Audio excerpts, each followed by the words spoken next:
Aliansi Sriwijaya Bersih Narkoba melakukan aksi damai di halaman Pengadilan Negeri Palembang, mendesak Kejaksaan Tinggi Sumsel untuk mengusut tuntas harta kekayaan mantan Bupati Ogan Ilir, Awi Noviandi yang mencapai 20 miliar, serta terlibat tindak pidana narkoba, dan menolak dilakukannya rehabilitasi kepada Awi Noviandi dan segera dilakukan penahanan. Kami datang untuk meminta kepada pengadilan ini karena sama-sama kita tahu saudara Awi Noviandi ini tersandung kasus narkoba dan sudah direhab di rumah sakit Ernaldi Bahar, dan kami tidak ingin orang-orang seperti dia ini, contoh dan mantan kepala daerah ini hanya direhab, dan kami minta kepada pengadilan ini agar Awi Noviandi ini sama hukumannya dengan pemakai narkoba di negeri ini, dan kami meyakini bahwa beliau ini bukan hanya seorang pemakai tapi seorang bandar karena harta kekayaannya mencapai lebih dari 20 miliar.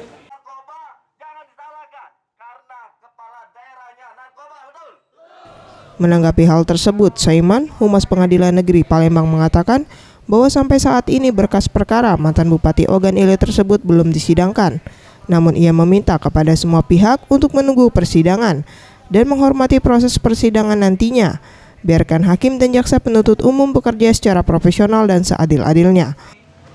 Bahwa semua kita sependapat bahwa apa yang rekan-rekan sampaikan, terutama di dalam pemberantasan narkoba dan juga terhadap pemimpin kita, hendaknya bersih dari segala bentuk narkoba itu sendiri.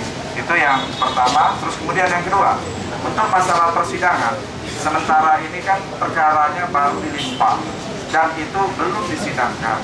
Jadi kita jangan terlalu dini, dan bagaimana nanti untuk proses persidangan tentu kita serahkan kepada majelis hakim yang memeriksa dan mengadili perkara tersebut. Itu yang kedua. Terus yang ketiga. Farel Dwi Satria, Septian Rizky, Sriwijaya TV.